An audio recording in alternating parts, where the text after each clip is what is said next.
This is a scene from Smileyville, and in this scene, Mary Hubachek, widow of Leon Hubachek, recently widowed, is remembering the early days of her friendship with Rod McNaught, who is the father of Jemima McNaught, who is Mary's friend, young friend.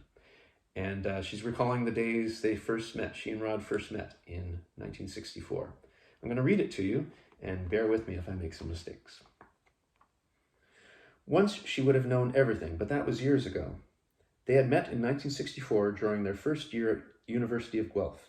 She was studying English, and Rod had shown up in her class, smiling, husky, and radiating good cheer, like a handsome Campbell soup boy all grown up. He was in the agricultural college, but taking the requisite English course, Canadian Lit, when there was still barely such a thing. The course felt like a punishment, or at very least designed to weed out the weak. Mary could no longer recall exactly what he said, but one day this burly young man leaned over to her and whispered something about roughing it in the bush. Mary blushed and laughed and received a rebuke from the professor in his plummy British accent, though it was common knowledge he was from Pembroke.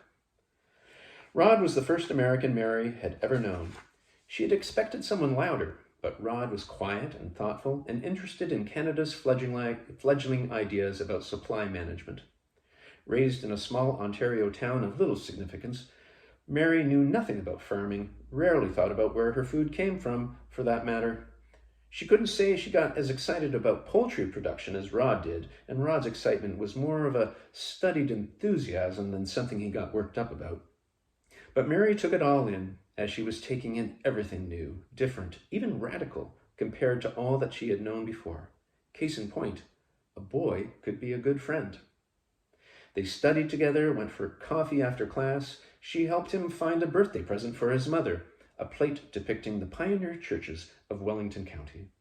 And he taught her how to make a loon call with her hands.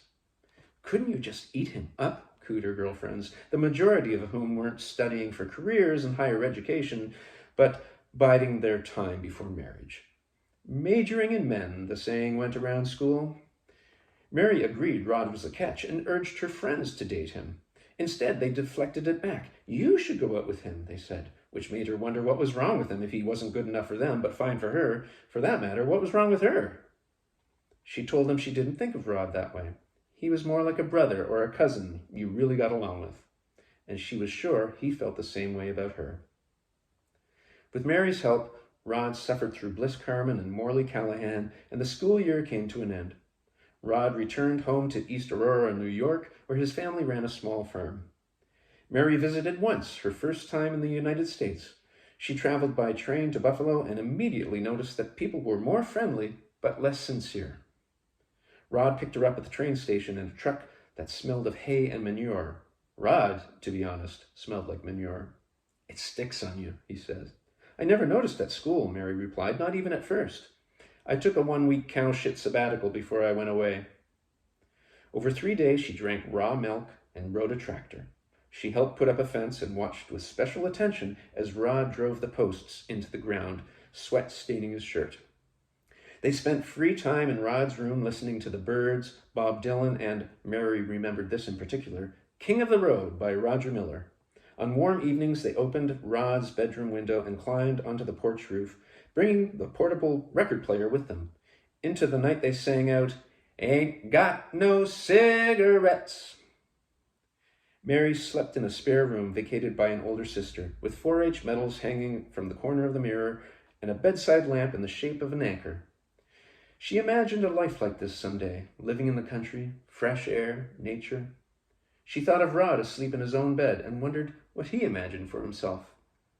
At the breakfast table the next morning, she asked him, What do you want in life? I mean, really want? He paused and furrowed his brow. I really want another pancake, he replied, and she kicked him under the table. That's a short excerpt from Smileyville. I hope you can support my Kickstarter campaign to make this come to life. Thank you.